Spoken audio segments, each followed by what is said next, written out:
I never planned to tell this story. For a long time, I convinced myself that silence was a kind of mercy. That keeping my mouth shut was the same as protecting people from something they didn't need to carry. But silence has a sound to it. It starts soft, almost polite. A hum behind your thoughts, easy to ignore if you keep yourself busy enough. Then one day you notice it's louder than your own breathing. I was 22 when the posters started going up. At first, it was just one. A single sheet of printer paper taped crookedly to the sliding glass door of the grocery store. The edges curled inward, like it had already given up on being noticed. I remember walking past it without stopping.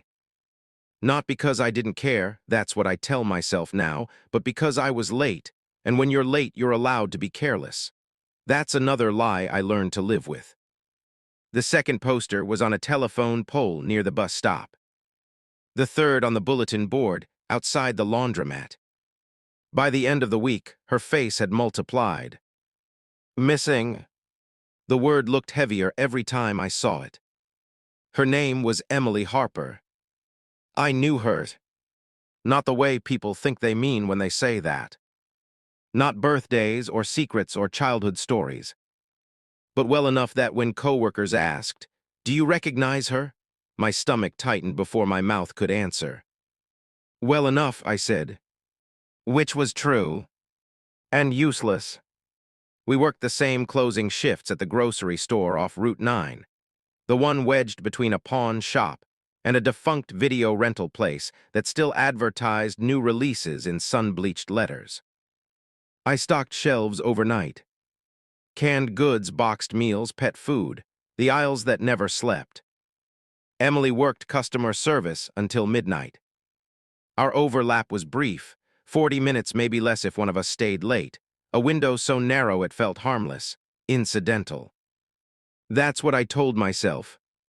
She always leaned against the counter near the lottery tickets when it was slow, rubbing her temples like she was trying to push a thought out of her head. The lights are flickering again, she'd say. They're fine, I'd say. They're not, she'd say. They make my head hurt. I told her they bothered me too. That they gave me migraines. That I understood. None of that was true. But understanding is something people respond to, even when it's counterfeit. Emily laughed easily, not loudly, just a soft exhale through her nose like she was embarrassed by her own amusement. She apologized too much, for things that weren't her fault, for customers being rude, for asking questions, for existing slightly in the way. Once she asked me why I always worked nights. Quieter, I said. What I didn't say was that nights made it easier to disappear inside myself. That fewer witnesses meant fewer expectations. That darkness gives you permission. She nodded like that made sense. Emily lived 3 streets over from me, though I didn't know that at first. I found out by accident, the way you find out most important things, by noticing something you weren't supposed to notice. It was raining that night, the thin, needling kind that soaked through clothes without ever looking like rain. She was clocking out early, headache again. I'm walking, she said, glancing toward the window. Bus is late. So am I said. That was true. We left together. No announcement, no agreement, just 2 people exiting through the same door. Her shoes squeaked on the wet pavement. She walked fast, like she was always half a step ahead of wherever she meant to be. Do you live far? She asked. Not really. Another almost truth. We didn't talk much on that walk, not because it was awkward, just because it wasn't necessary. The rain filled the space between us. The streetlights hummed. A car passed every few minutes, tires hissing like whispers. When we reached the corner where she turned, she hesitated. This is me, she said. I stopped too. Night, I said. She smiled, small, polite, gone too quickly. That should have been it. But routines are dangerous things. The next Tuesday, I walked again. So did she. We didn't plan it. At least I didn't tell myself we did. But when I saw her pulling on her jacket 10 minutes before midnight, something in me settled. She complained about the lights. I agreed. We walked. Soon it became normal. Tuesdays, sometimes Thursdays, always quiet, always uneventful. People think danger announces itself, that it arrives loud and obvious, wearing the right expression. But most things just accumulate. Emily talked about leaving town, about a job application she'd filled out and never sent, about her boyfriend or ex-boyfriend, the distinction kept changing, who hated when she went quiet.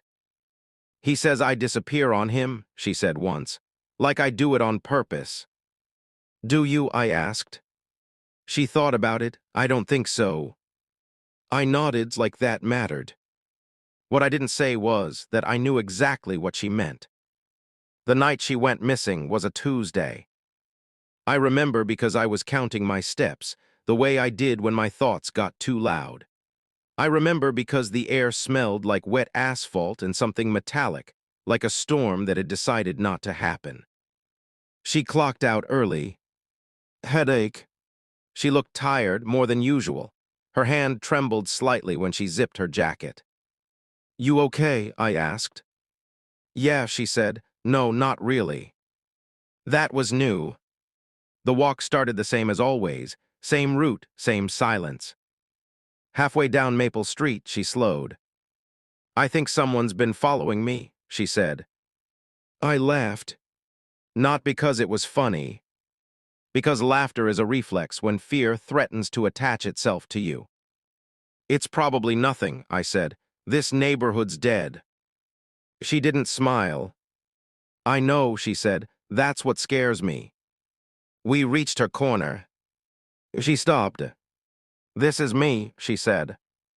But she didn't turn. I don't feel good, she added. Could you wait with me for a minute? Just a minute. I thought about my bed. About the alarm I'd set too early. About how long it would take to explain if something did happen, why I'd been there. I thought about how easy it would be to say no. You'll be fine, I said. Text someone, call your boyfriend. She looked at me for a long second. Then she nodded. Yeah, she said, you're right. She turned down her street. I watched until she was halfway to her door. Then I walked home. I didn't think about Emily when I got home that night. That's the version of the story I used to tell myself anyway. I showered. I ate something standing up. I lay on my bed with the lights off and listened to the building settle, pipes clicking, someone upstairs pacing, a television murmuring through a shared wall. Normal sounds, comforting sounds. I slept. The next morning, my phone buzzed with a group message from work. Anyone know why Emily didn't show up today? I stared at the screen longer than necessary. Someone else replied first. Probably sick. She left early last night. Another message followed. Yeah, she said she had a headache. I put my phone face down. I didn't think about Maple Street, or the way she'd paused before turning, or the way her voice had changed when she asked me to wait. I went to my next shift. I stocked shelves. I nodded at people. I laughed at something a manager said that wasn't funny. By the time her absence became noticeable, it had already calcified into something people explained away. She probably took a personal day. Maybe she finally left town. She talked about that all the time. That's how the story started to write itself, collaboratively, casually. Everyone adding a line that made it easier to swallow. 3 days later, the first flyer appeared. I stopped that time. The paper was thin, cheap, printed in black and white. Missing, Emily Harper. Age 23. Last seen Tuesday night. The photo was cropped too close, like they hadn't had many options. Her eyes looked tired even there. If you'd asked me then what I felt, I would have said concern, confusion, shock. What I felt was heat. Not panic. Not guilt. Heat, the uncomfortable awareness of being too close to something you shouldn't touch. People gathered around the flyer in small, murmuring clusters. Someone said her boyfriend was being questioned. Someone said she'd probably gone off the grid. She wouldn't just disappear, a cashier said. She's too anxious for that. I almost laughed. That night the police came. 2 officers, 1 man, 1 woman. They stood near the break room with clipboards like props, their presence quiet but heavy. They spoke to everyone who'd worked the closing shift. When it was my turn, I sat across from the woman officer at a small plastic table that still had a coffee ring burned into it from years ago. "When did you last see Emily Harper?" she asked. "Tuesday," I said, "before midnight." "Where?" "By the time clock." "True." "Did she seem upset?" I hesitated, just long enough to make the answer look thoughtful instead of rehearsed. "She had a headache." "True." "Did she mention plans, meeting someone, going somewhere unusual?" "No." "Mostly true." "Did you walk out together?" The question was casual, almost offhand. "Yes." "True." "Did you separate immediately?" "Yes." I swallowed. "Also true." She nodded, scribbled something down. "What direction did she go?" I pointed vaguely, "That way." Not a lie, just incomplete. They thanked me for my time. I walked back onto the floor feeling lightheaded, like I'd stood up too fast. That was the moment. Not the walk. Not the refusal. Not even the disappearance. That was the moment I realized how easy it was to shape the truth without breaking it. The investigation lingered for a while. A few squad cars idled near her street. Officers knocked on doors. They interviewed her boyfriend twice, then a third time, then let him go. People speculated openly. At work, online, in hushed tones that still carried. She was depressed. He was controlling. She wanted attention. She probably met someone. Every theory pulled the focus further away from that corner on Maple Street. From me. At night, I started walking longer routes home. I told myself it was exercise. That it helped me sleep. But sometimes I passed her street. Her building was dark. A few lights on, mostly strangers' lives continuing without effort. The door she'd disappeared behind was unremarkable. Beige paint, scratches near the handle. I stood across the street once, pretending to check my phone. Nothing happened. No scream echoed back in time. No figure emerged to correct my choice. Silence did what it does best. It absorbed everything. Weeks passed. The flyers multiplied, then yellowed. Rain blurred the ink. Someone tore one down halfway, leaving her eyes staring from a jagged strip of paper. The police stopped coming around. People stopped asking. That's when it got harder. When there was no longer a role to play. I started dreaming about her, not dramatic dreams, not nightmares. Just fragments. Her standing under a streetlight that flickered. Her rubbing her temples. Her saying my name like it was a question. I woke up with my jaw clenched so tight my teeth hurt. I told no one. At work, they replaced her with a new girl from the morning shift. She complained about the lights, too. "They give me headaches," she said. I didn't answer. Sometimes on my walks, I replayed that night differently. I imagined waiting. Walking her to the door. Standing there while she fumbled with her keys. In those versions, nothing happened either. That was the worst part. Even in my corrections, the world stayed quiet. Which meant my choice still mattered. About 2 months after Emily disappeared, the woman officer came back. She asked if we could talk again. We sat at the same table. "We're re-interviewing a few people," she said, "just tying up loose ends." Loose ends. She asked the same questions. This time, she lingered longer. "You said you separated immediately," she said. "You're sure?" "Yes." Did she say anything unusual before you parted? I saw her face then, not as it was in the flyer, but as it had been under the streetlight.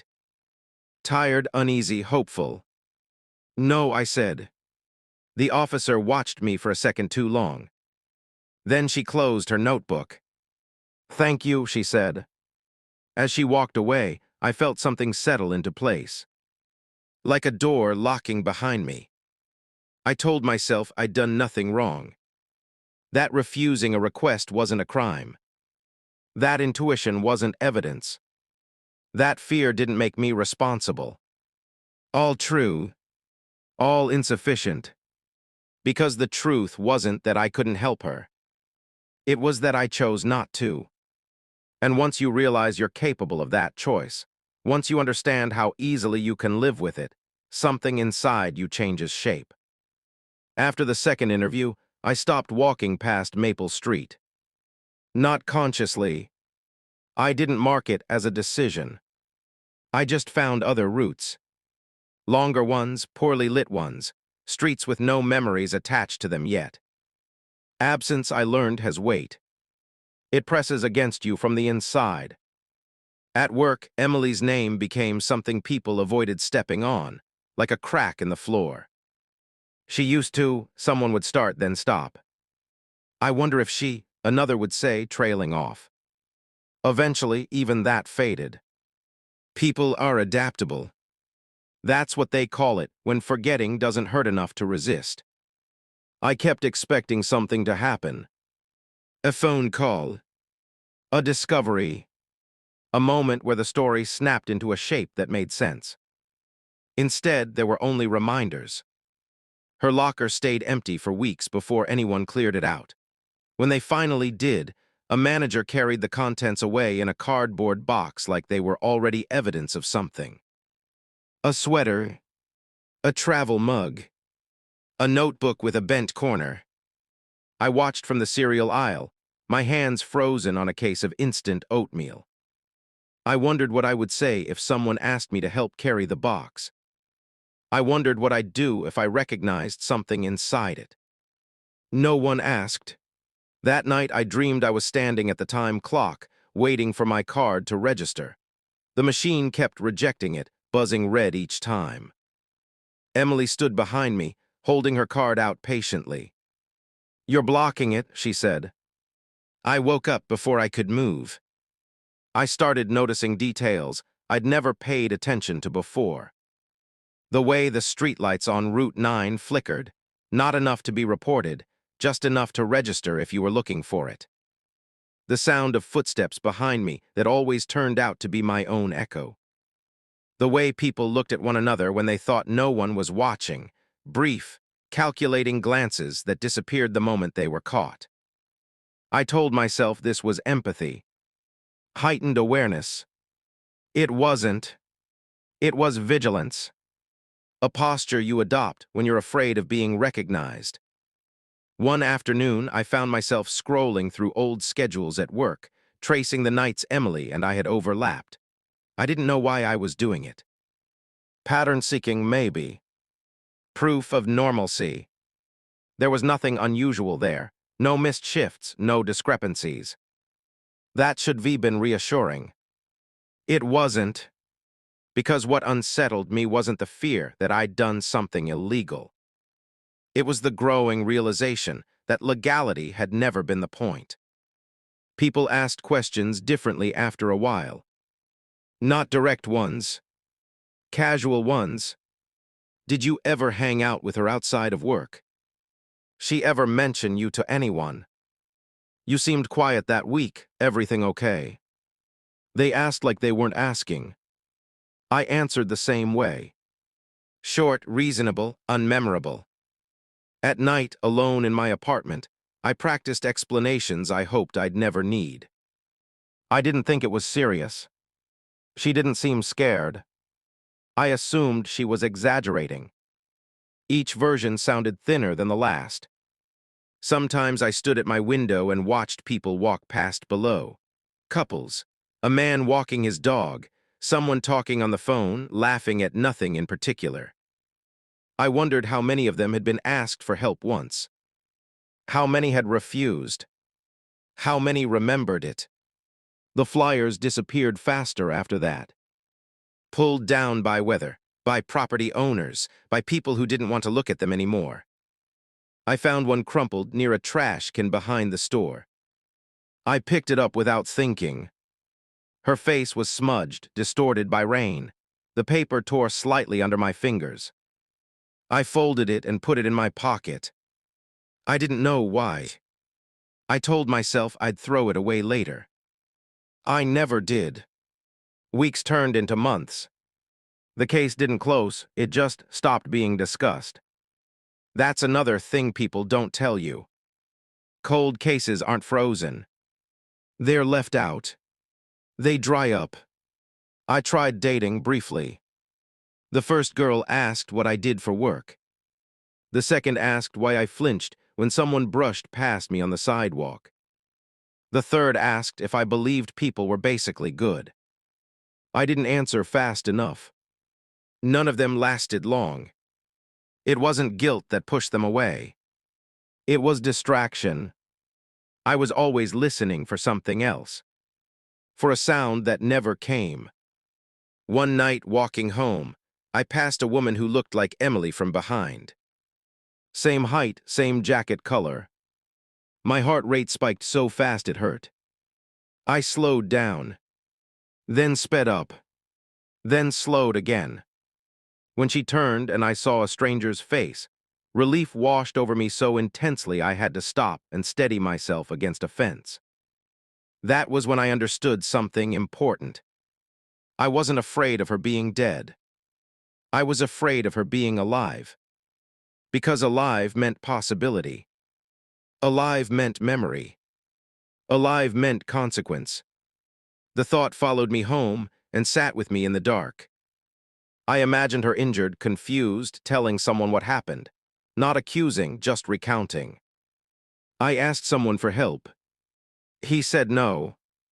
I imagined how small that sentence would sound. How easily it could be overlooked. How familiar it would feel. I slept poorly after that. I started leaving the television on at night, the low murmur of other people's lives filling the room so I didn't have to listen to my own thoughts. Silence, I learned, wasn't empty. It was crowded. The last time her name came up at work, it was almost casual. Did they ever find her? Someone asked. No, someone else said. Guess not. And that was it. No pause. No ceremony. Just a sentence dropped and left behind. I went to the restroom and locked myself in a stall, not because I was crying. Because my hands wouldn't stop shaking. I pressed my forehead against the cool metal divider and waited for it to pass. It did. Everything does. That's the problem. By winter, Emily had been gone long enough that her absence had a shape. Predictable. Contained. Like a missing tooth your tongue keeps finding even though you know exactly where it is. I moved through my days carefully. Not cautiously, carefully. There's a difference. Caution implies fear of consequences. Care implies maintenance. I learned which thoughts to touch and which to avoid, which memories I could examine briefly before putting them back where they belonged. I stopped counting my steps. Instead, I counted distractions. The number of aisles I stocked. The number of minutes left in my shift. The number of times I checked my phone without a notification. At night, I replayed earlier versions of myself, not just that night, but years before it. Moments where someone had asked something of me, and I hesitated long enough for the moment to pass. A friend who wanted to crash on my couch after a fight. A classmate who needed help studying and stopped asking after I canceled twice. My sister once on the phone late at night, crying about something I don't remember anymore. I'd told myself I wasn't responsible then either. That pattern didn't start with Emily. She just made it visible. I tried writing. Not about her. About anything. Lists, fragments, observations. Streetlight flickers every 6-8 seconds.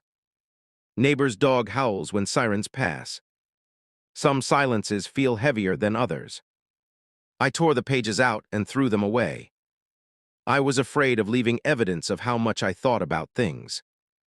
Evidence implies intent. At work, I volunteered for extra shifts. Overtime became a shield, exhaustion as justification. If I was tired enough, I didn't have to explain why I wasn't available, why I didn't want company, why I didn't want to talk. Once, a coworker asked if I wanted to grab a drink after shift. I pictured sitting across from someone, their face open, waiting. Waiting for what, I didn't know.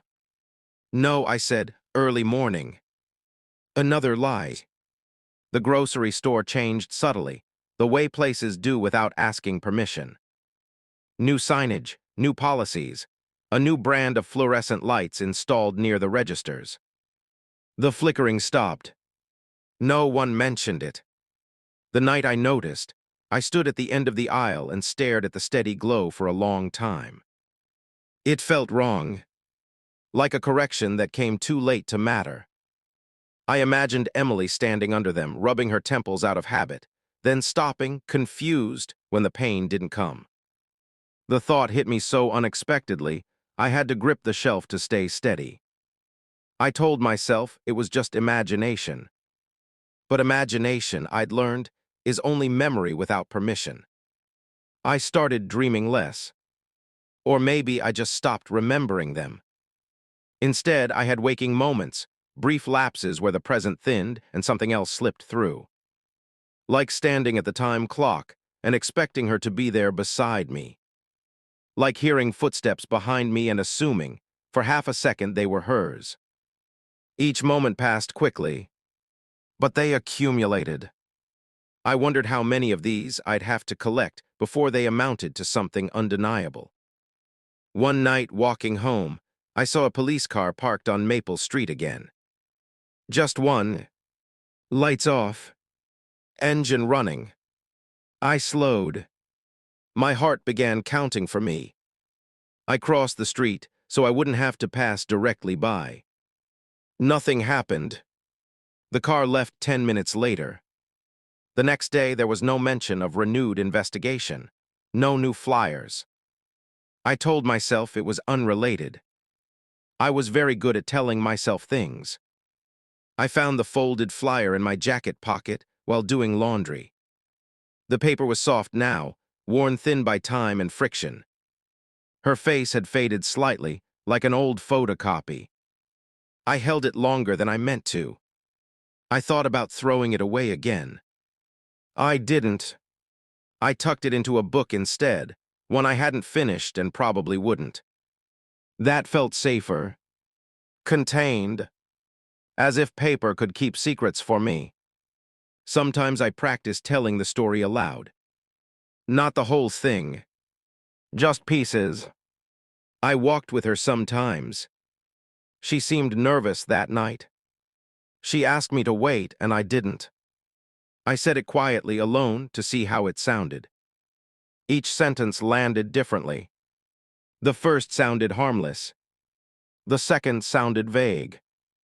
The third sounded dangerous. I never said them in sequence. Sequence creates narrative. Narrative creates responsibility. I stopped practicing after that. Spring came. People wore lighter jackets. Windows opened. Life resumed its illusion of forward motion. I watched couples sit on stoops and talk late into the night. I listened to laughter float upward from the sidewalk. I wondered if Emily would liked spring here. I wondered if she would have left by now. I wondered if she would have forgiven me. That was the most dangerous thought of all. Because forgiveness implies wrongdoing. And wrongdoing implies choice. One evening, as I was leaving work, I saw someone standing near the bulletin board where the flyer had first appeared. A woman, mid-30s maybe, tired eyes. She was staring at the empty corkboard like something was supposed to be there. I slowed. She turned to me. "Excuse me," she said. "Did you know Emily Harper?" The question landed softly. Too softly. Yes, I said. From work. Yes. She nodded, swallowed. I'm her sister. The world narrowed. She didn't accuse. She didn't demand. She just looked at me like I might have something she needed. When was the last time you saw her? She asked. I opened my mouth. Closed it. Tuesday, I said, before midnight. Her shoulders dropped slightly, like she'd expected worse. Did she seem okay? I thought about the word okay, how generous it was, how forgiving. She had a headache, I said. The sister smiled weakly. She always did, she said. Thank you. She walked away before I could say anything else. I stood there long after she was gone. That night, for the first time, I understood something clearly. I wasn't just hiding from the truth. I was hiding behind other people's hope. And as long as they kept hoping, I could keep quiet. There's a point where silence stops feeling protective and starts feeling deliberate. I didn't notice when I crossed it. I only noticed afterward, the way you notice you've been holding your breath once your chest starts to ache.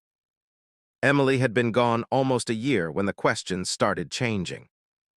Not from what happened to who knew. The case resurfaced quietly, the way things do when someone refuses to let go. No announcements, no press conference, just movement at the edges of my life. A police cruiser parked near my building one afternoon, not blocking anything, not obvious. Just present. At work, a manager mentioned detectives were reviewing older cases. He said it casually, like it was trivia, like it didn't matter. It mattered. I began sleeping in fragments, an hour here, 2 hours there. My dreams, when they came, were sharper now, less symbolic. Emily standing on Maple Street, blood darkening her sleeve. Emily sitting on the curb, dazed, asking if I could stay. Emily watching me walk away without raising her voice. I woke with my heart racing, my body reacting as if the moment were still undecided. The call came on a Wednesday. Private number. Is this, the voice paused, checking notes. Is this Daniel? Yes. This is Detective Morales with the County Police Department.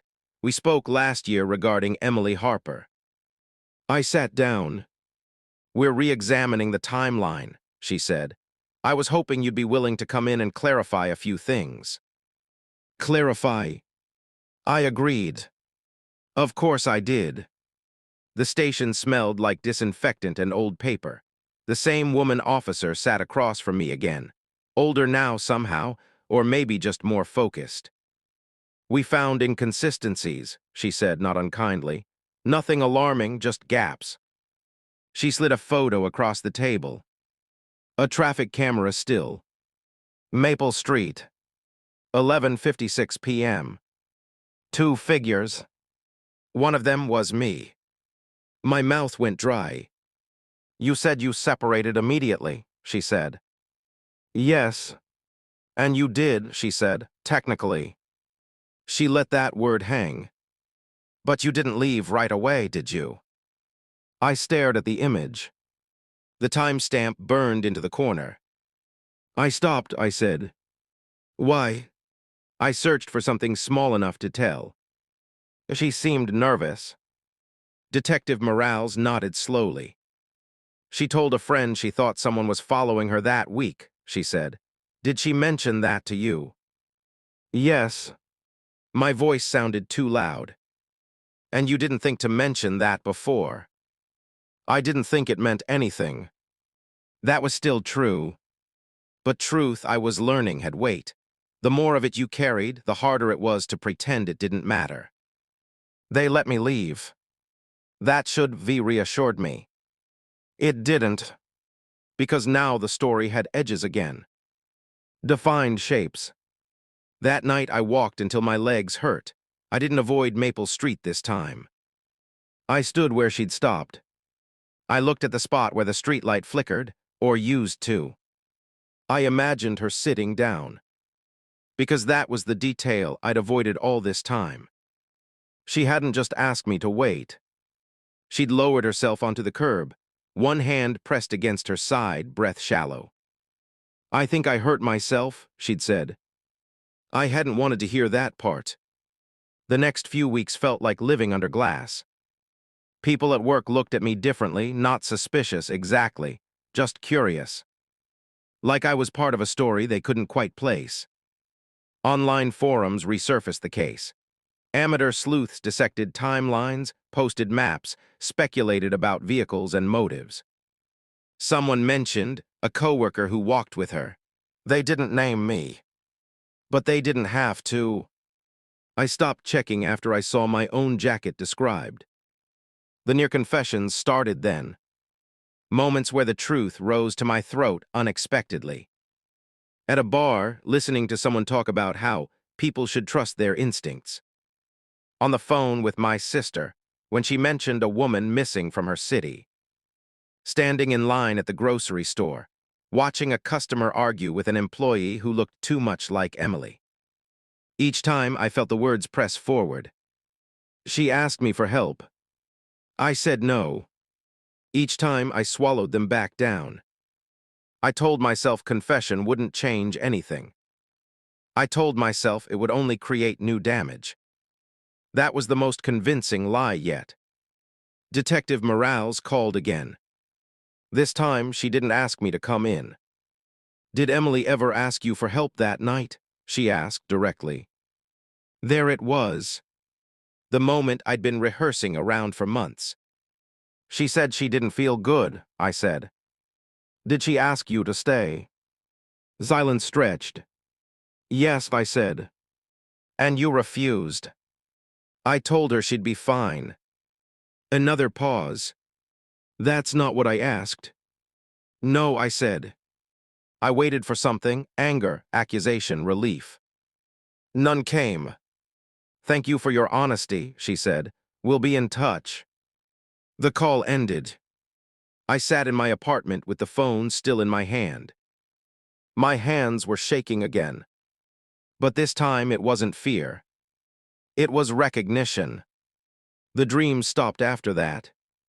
Not because I'd found peace, but because the uncertainty was gone. I knew what I'd done. Fully, completely. Emily hadn't vanished suddenly. She'd lingered. Injured, conscious, afraid. She'd trusted the wrong person. Me. The case didn't close. But it changed shape. From asterisk missing asterisk to asterisk unresolved asterisk. From mystery to omission. And I understood something terrifyingly simple. No one needed to prove I'd done anything wrong. Because I already knew. After the second call, I stopped answering unknown numbers. That didn't stop them from calling. Voicemails stacked up not just from the police, but from places I didn't recognize. A reporter, maybe, or someone pretending not to be one. The messages were always polite, carefully neutral. Just looking to clarify a detail. Just hoping you could help us understand. Understanding had become dangerous. I deleted them all.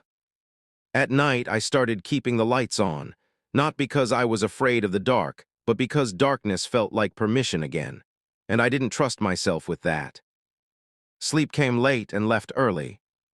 When I did sleep, I dreamed less about Emily and more about asterisk myself, standing in rooms where everyone else knew something I didn't, watching conversations pause when I entered, hearing my name spoken from behind doors that never opened. Guilt, I learned, doesn't always accuse. Sometimes it isolates. The pressure didn't come from the police alone. It came from ordinary moments turning hostile. A coworker mentioning a podcast about unsolved disappearances. A cashier joking that you never really know people. A neighbor asking how long I'd lived in the building, as if that information suddenly mattered. Once I caught my reflection in a store window and didn't recognize my own expression. My face had learned a new stillness, a careful neutrality that looked like calm from a distance. Up close, it was something else. I started flinching when people said my name. The online speculation grew louder. Someone found an old comment Emily had made on a forum about walking home from work. Someone else posted a map. Another person pointed out that the walk overlapped with several assaults in neighboring areas. I watched the narrative stretch and warp. I wasn't afraid of being named as a suspect. I was afraid of being almost named. Of being discussed as a footnote. The guy who walked with her but left. That phrase appeared once. Just once. It stayed with me. Detective Morales visited my apartment this time. She stood just inside the door, scanning the space without making it obvious. Her eyes lingered on the chair by the window, the jacket on the hook, the shoes by the door. Signs of a life that continued. "I won't stay long," she said. "I just wanted to ask a few follow-up questions." I nodded. "Did Emily appear injured when you parted ways?" I closed my eyes. "Just briefly." "She was holding her side," I said. Morales didn't react. "Did you see blood?" "No." "That was true." "Did she sit down?" "Yes." I hesitated. "Yes." "Why didn't you mention that earlier?" "Because once you say it, you can't pretend she was fine." "I didn't think it mattered," I said. Morales studied me. "People often say that," she replied, "about the moment they wish they could revisit." She left a card on the table. "If you remember anything else," she said, "anything at all, call me." I picked up the card after she left. My fingers left faint sweat marks on the paper. That night, I replayed the moment in full for the first time. No edits. No justifications. Emily had stumbled slightly as she stopped. Her breath had hitched, not dramatically, but wrong enough to notice. "I think I hurt myself," she'd said. "Can you just stay for a minute?" Her voice hadn't been panicked. That's what I'd used to excuse myself. She hadn't been begging. She'd trusted that she didn't need to. And I'd measured her need against my inconvenience. Found it wanting. The realization didn't break me. It clarified me. That was worse. Because now, when I imagined telling the truth, I could see the entire chain of consequences clearly. The questions, the looks, the careful distance people would keep once they understood. Not because I was dangerous, but because I was disappointing. That kind of judgment doesn't fade. It follows. I chose silence again. Not instinctively. Deliberately. The case stalled officially. Unofficially, it lived on. Emily's sister emailed me once. Just one line. "If you remember anything else, please let me know." I stared at the message for a long time. I typed a response. Deleted it. Typed another. Deleted that too. I told myself it would only reopen wounds. That it wouldn't help. That it was too late. I pressed delete. The inbox emptied. The sound it made felt final. Months passed. The city moved on. So did I outwardly. I changed departments, changed shifts, moved apartments. But I didn't leave the area. I couldn't. Leaving felt like confession. Staying felt like penance. Neither was enough. Sometimes when I walked at night, I slowed near unfamiliar footsteps. Once, just once, I turned around. No one was there. I laughed then. Not because it was funny, because the irony was unbearable. It tightens. It narrows. It teaches the narrator exactly how much truth they can survive without collapsing. And it leaves one final thing unresolved. Not whether Emily survived that night, but whether I deserve to. After Detective Morales stopped calling, something worse replaced her waiting. Not the dramatic kind, not pacing by the phone or jumping at every sound. The slow, dull waiting that settles into your routines and rearranges them quietly. I began structuring my days around what might happen, what I might be asked, what I might have to answer, what I could still plausibly say. It became second nature. I didn't rehearse lies anymore. I rehearsed omissions. There was a community meeting about safety one evening. Flyers posted near the bus stop, taped over the faded remains of older notices. I didn't plan to attend. I found myself there anyway. The room was half full, folding chairs, fluorescent lighting that buzzed softly. A local officer spoke about awareness, about trusting instincts, about looking out for one another. Emily's name came up once. Just once. A woman in the back asked if there were any updates. No significant developments, the officer said, but we encourage anyone with information to come forward. I felt every word land on me. I kept my eyes forward. No one looked at me. That almost made it worse. Afterward, people lingered in small groups, talking, comparing fears. A man mentioned walking his daughter home now. Someone else talked about installing cameras. A woman said, "You never think it'll be someone you know." I left early. Outside, the air was cool, clean. I stood there longer than necessary, grounding myself in the ordinary: traffic sounds, distant laughter, a dog barking somewhere unseen. Normalcy as defense. I started avoiding conversations with any emotional weight. If someone asked how I was, I said fine before they finished the question. If someone mentioned the past, I redirected to logistics, weather, work schedules, movies I hadn't seen. Depth felt dangerous. Depth invited excavation. At night, I sometimes imagined what it would feel like to be interrupted. To have someone knock on my door with certainty instead of questions. There's a strange comfort in finality, even the bad kind. Uncertainty corrodes slowly. I ran into Emily's sister again, this time by accident. At the grocery store, she was standing in the produce aisle, staring at apples like she was trying to make a decision that mattered more than it should. I recognized her instantly. She recognized me too. We froze. "How are you?" she asked. The question felt loaded in a way it didn't deserve. "I'm okay," I said. She nodded, good. We stood there side by side, not looking at each other. She loved Honey Crisps, she said suddenly. Said they tasted like they were trying too hard. I smiled. It came out wrong. She had opinions, I said. The understatement hung between us. "She ever talked to you about me?" her sister asked. "No. Too fast." "She didn't talk much about family," I added. That softened it. Her sister accepted it. People accept what they need to. "I just want to understand her last day," she said quietly. "That's all." I wanted to say something then. Anything. I didn't. She paid for her groceries and left. I stood there long after, staring at apples I had no intention of buying. That night, I drafted an email.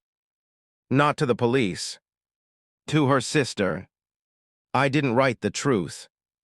I wrote asterisk around it. I described Emily's routine, her headaches, the way she rubbed her temples, the flickering lights. I wrote about the walk, about how quiet the street usually was. I avoided the moment itself like it was radioactive. When I finished, I reread it. It was useless. Worse, it was comforting. I deleted it. The internet moved on to other stories. New disappearances, new outrage. Emily's case dropped to the second page, then the third. I stopped searching her name. Not because I wanted to forget. Because forgetting had started happening without my permission. That terrified me. I needed to remember. I just didn't know how to remember responsibly. I noticed something unsettling about myself around that time. I'd begun categorizing people unconsciously.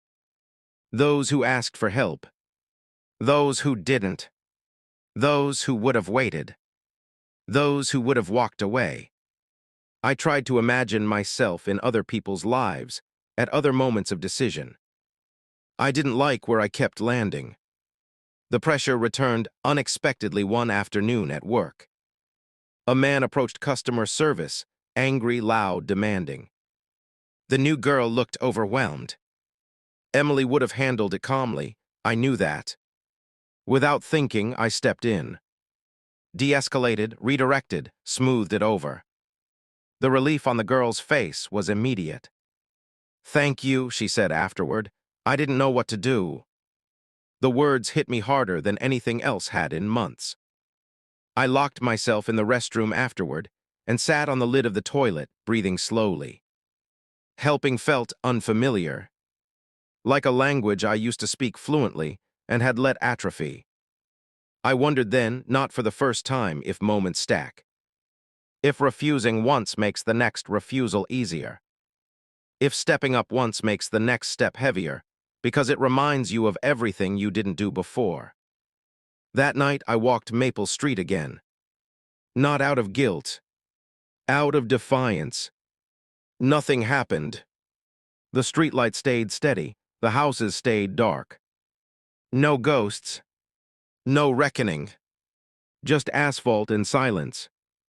And that was the most punishing part of all. I understood something then that I hadn't allowed myself to consider before. The world doesn't correct for moral imbalance. It doesn't tip the scales back. It just keeps going. And the only place where that night still existed, fully intact, was inside me. But by tightening its grip, by showing how knowing something doesn't free you, it isolates you. By demonstrating that guilt doesn't always destroy a life. Sometimes it just becomes the quiet center of it. The hardest part wasn't keeping the secret. It was realizing I was building my life around it. Every decision began to pass through the same quiet filter. Does this bring me closer to being asked? Does this make me visible? Does this invite memory? I turned down a promotion because it would have meant more meetings, more people, more chances for someone to look at me too closely. I stopped visiting my sister because she asked questions out of habit, not suspicion, the kind you don't see coming until you've already answered too much.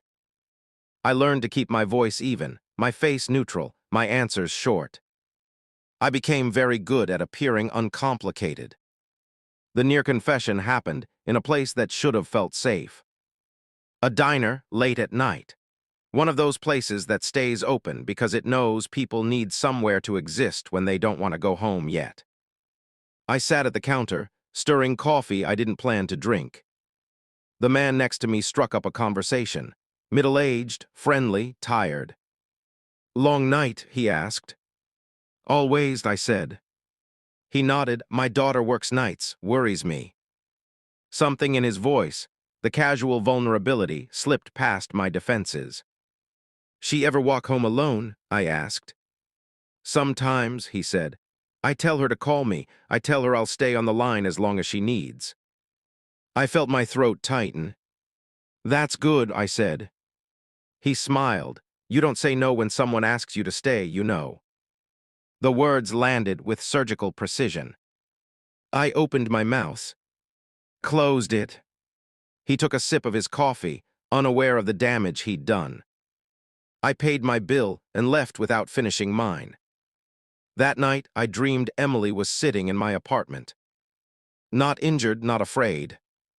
Just present. She looked around like she was waiting for me to acknowledge her. "You could have just stayed," she said. No anger, no accusation. Just fact. I woke up shaking. I started drinking more after that. Not enough for anyone else to notice, enough to dull the edges. Alcohol didn't erase the memory, it blurred it, made it feel less sharp, less urgent. That scared me too. because urgency was the only thing that had ever made me feel like I might still do something right. Detective Morales called one final time. "I won't keep you," she said.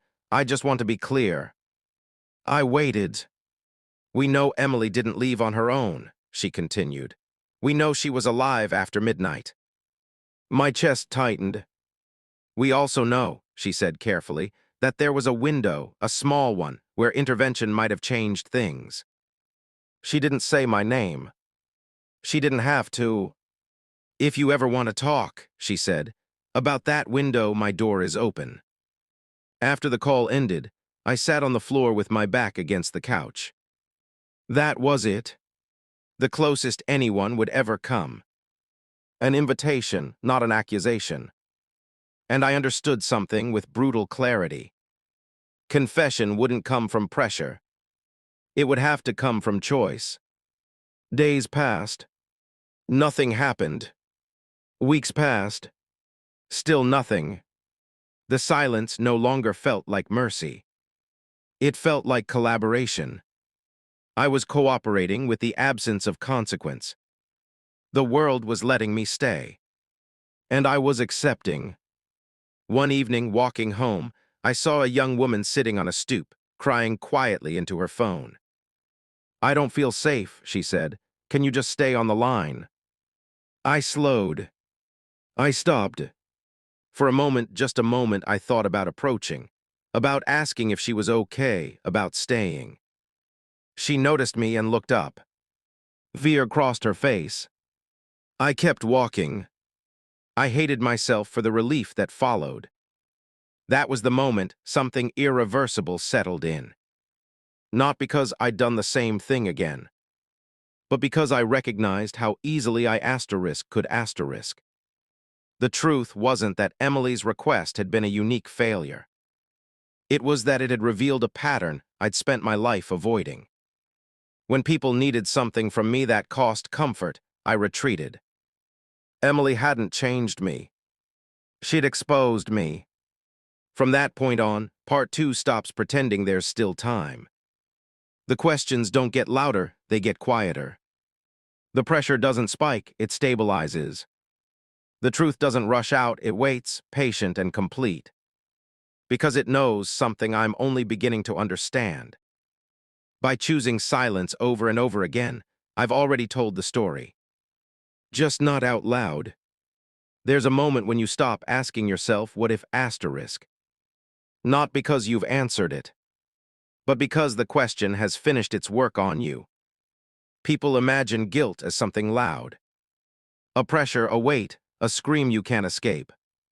That isn't how it works. At least not for people like me. Guilt, when it settles properly, becomes procedural. It reorganizes your internal life without announcing itself.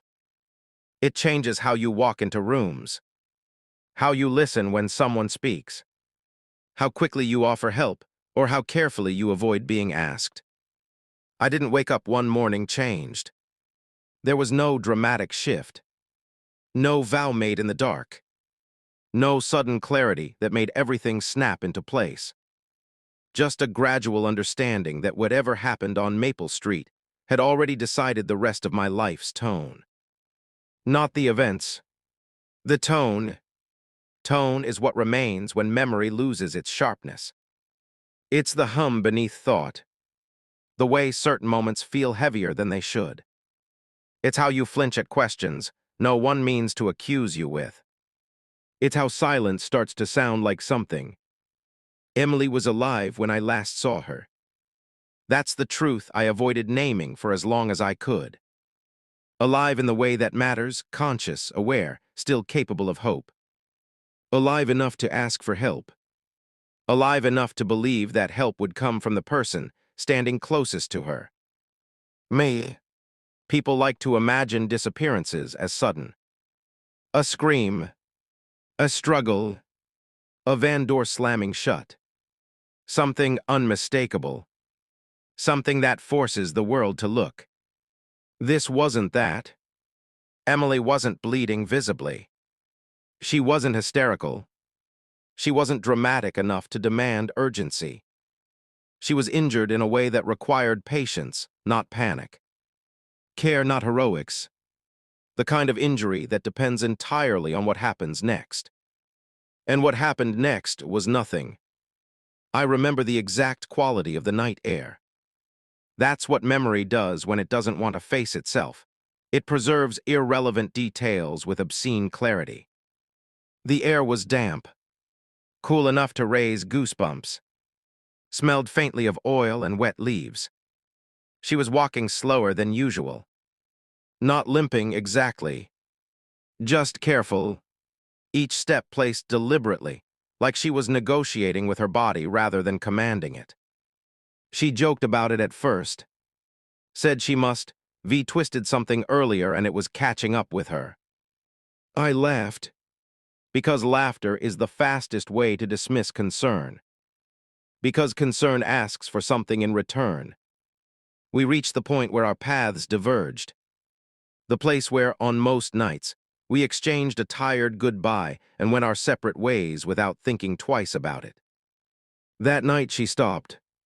She didn't grab my arm, didn't raise her voice, didn't dramatize it.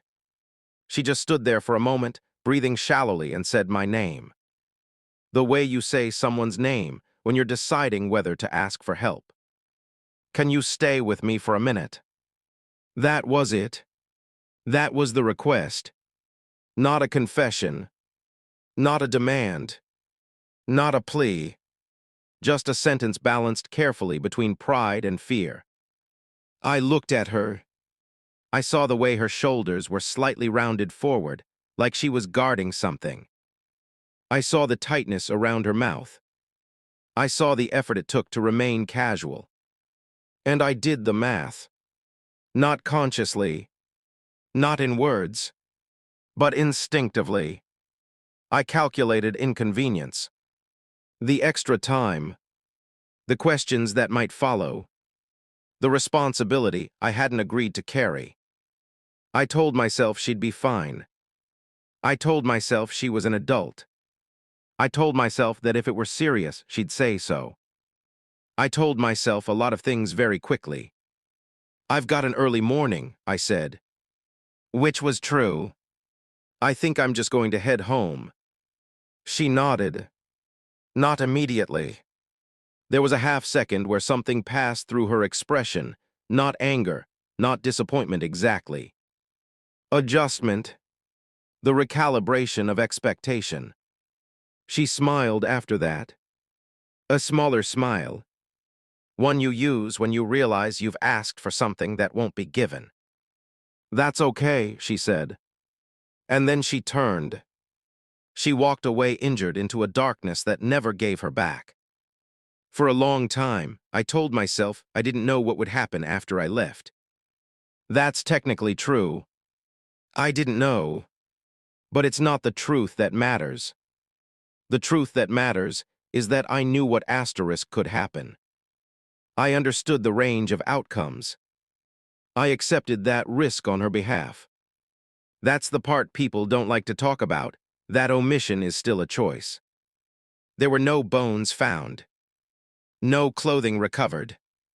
No blood. No definitive answers offered. The absence became the evidence.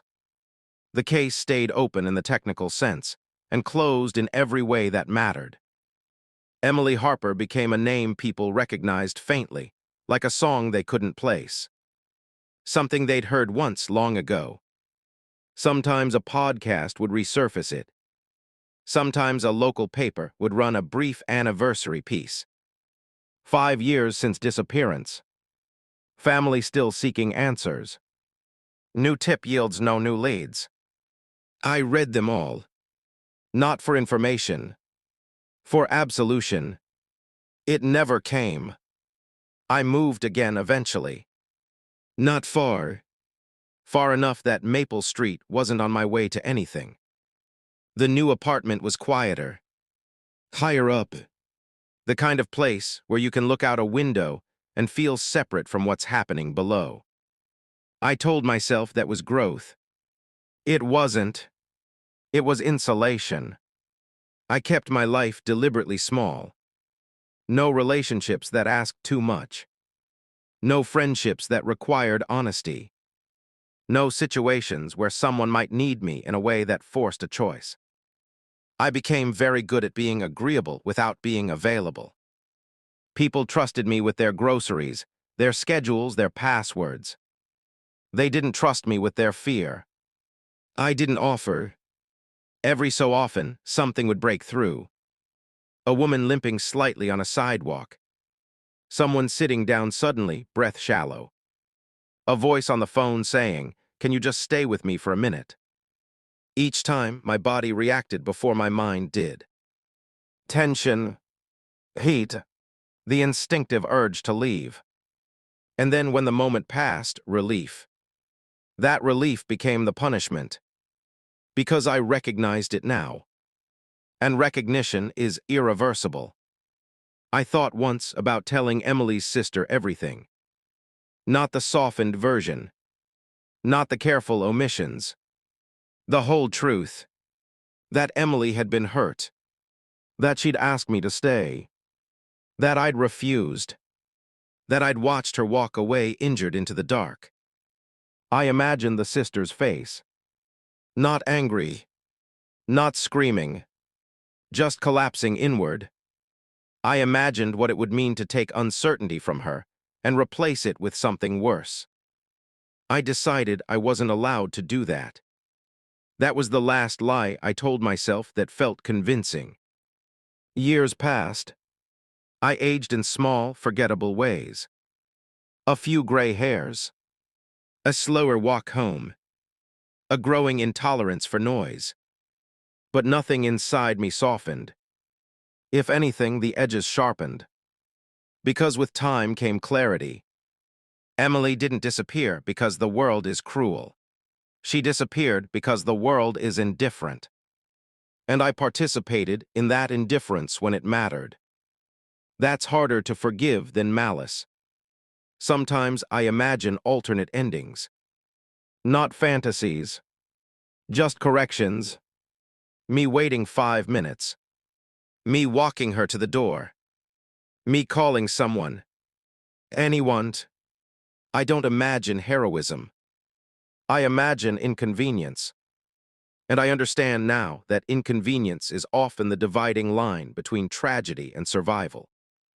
I still live nearby. Close enough that the geography hasn't changed, even if the details have. The grocery store renovated. New lights. New signage. New faces. No one remembers Emily there now. Not really. Sometimes I stand in the aisle where I used to pass the time clock and listen to the hum of the lights. They don't flicker anymore. That feels like an accusation. Silence still has a sound. It's different now. Not loud. Not sharp. Just constant. A low frequency that never stops. Never demands attention. Never leaves. I've learned how to live with it. That's the part no one warns you about. You don't get destroyed by moments like that. You get adjusted, calibrated downward, and you keep going. After Emily disappeared, time didn't stop. That's one of the first lies you tell yourself, that something this significant should fracture the calendar. That days should split into asterisk before and asterisk after asterisk in a way that everyone recognizes. They don't. Time kept its appointments. Buses arrived.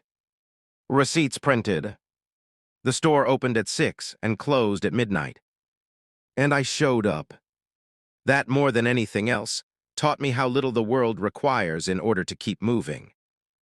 For the first few weeks, I existed in a strange middle state. Not grief, because grief implies loss that has been acknowledged.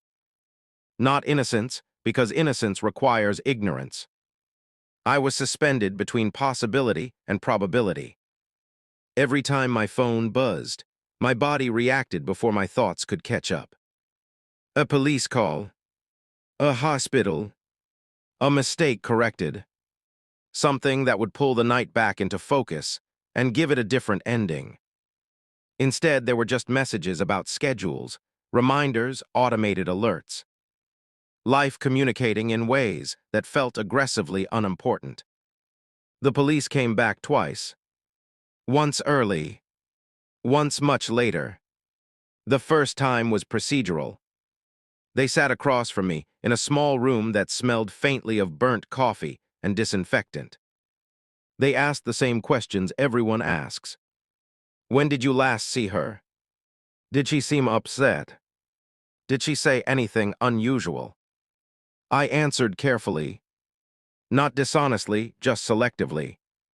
There's a difference. I told them about the headache, about the flickering lights, about her clocking out early. I did not tell them she asked me to stay. That omission slid into place so smoothly it frightened me. The second visit came years later. That's how cold cases behave. They resurface without warning, like memories you didn't invite. By then, I'd rehearsed my answers enough times internally that speaking them felt almost automatic. They asked if I'd remembered anything new, anything I might have overlooked.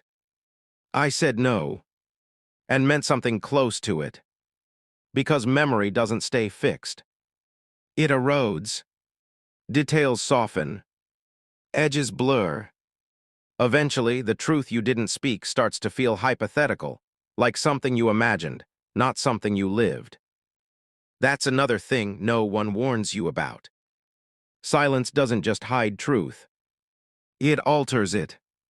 People at work stopped mentioning Emily after a while. Not deliberately, just naturally. The way a name loses urgency once it's no longer attached to updates. New employees came in who never knew her. They learned the job without learning the story. Sometimes someone would ask why there was a gap in the old schedules, or why a locker stayed empty for so long. Someone else would answer, "She left. She moved. She disappeared." The words were interchangeable by then. I never corrected anyone. I watched how concern decays in public spaces. At first, there were candles, handwritten notes taped near the entrance, a table by the customer service desk with flyers, and a pen for tips. People paused. People sighed. People shook their heads. Then the candles burned out. The notes curled at the edges. The flyers were taken down because they violated policy. Concern needs maintenance. Without it, it becomes clutter. At night, when the store was quiet, I sometimes replayed the conversation in my head. Not obsessively, not in a way that felt cinematic. Just fragments, her voice saying my name, the way she shifted her weight, the pause before she smiled and said it was okay. I noticed that my memory always ended the same way, with me turning away. I never followed her in my mind, never imagined what came next. That boundary felt protected. Like if I didn't picture it, I wasn't responsible for it. That illusion lasted longer than I'm comfortable admitting. Years, maybe. Long enough that my life acquired new habits on top of the old ones. Long enough that people who met me later only knew the version shaped by aftermath, not origin. They described me as calm, thoughtful, a good listener. I let them, because it wasn't untrue. I listened carefully, just not when it mattered. I learned how to avoid situations where listening might obligate me. I declined invitations that felt emotionally open-ended. I left parties early. I answered texts slowly enough that urgency dissolved before I had to respond. People interpreted this as independence, maturity, boundaries. They congratulated me for it. I thanked them. Every once in a while, someone would tell me something heavy. A confession, a fear, a moment they clearly hadn't planned to share. And I would feel it, that old familiar tightening in my chest. The awareness that something was being handed to me. Not responsibility exactly, but proximity. I'd say the right things, supportive things, careful things, and then subtly I'd disengage. Offer distance disguised as respect. It worked. It always worked. That's the danger of being articulate. You can excuse almost anything if you choose the right words. I thought about Emily's sister more often than I admitted to myself. Not in the early years. Later, when the sharpness had dulled enough that imagining her didn't feel like trespassing. I wondered what kind of life she'd built around the absence. Whether she'd become someone who talked about Emily often, or someone who avoided her name entirely. Whether she still believed, on some level, that Emily might come back. Hope is remarkably durable when it has nowhere else to go. I rehearsed the confession more than once. Not out loud. In fragments. Sentences formed and discarded. I imagined choosing a neutral location. Somewhere public but quiet. A place where reactions would be contained by environment. I imagined starting slowly. Building context. Offering details gradually, as if that would make them less destructive. I always stopped at the same point. The moment where I would have to say that Emily had asked for help. That was the line my mind refused to cross. Because once that sentence existed in the world, it would reframe everything. Her disappearance would no longer be abstract. It would become specific, preventable, and I would become part of its architecture. I told myself that silence was a form of mercy, that I was sparing her sister additional pain. That certainty could be crueler than not knowing. These thoughts sounded reasonable. They were easy to live with. Which should have been the warning sign. The truth is simpler. I was afraid.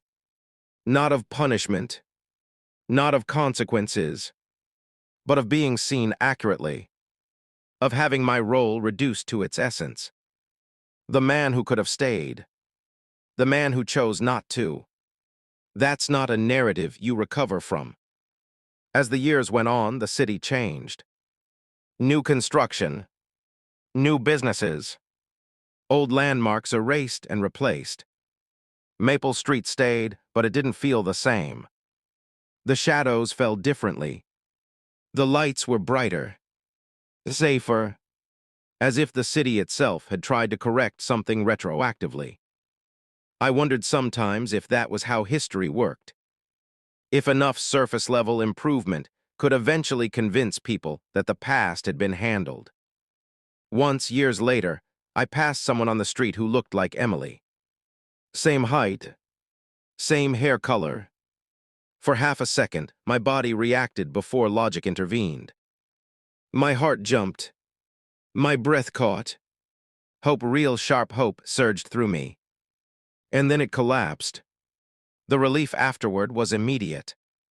Shame followed more slowly. Because the hope hadn't been for her. It had been for me. That realization lingered longer than most. I understood then that some part of me had been waiting for a miracle that would absolve me retroactively. A version of events where she survived despite me.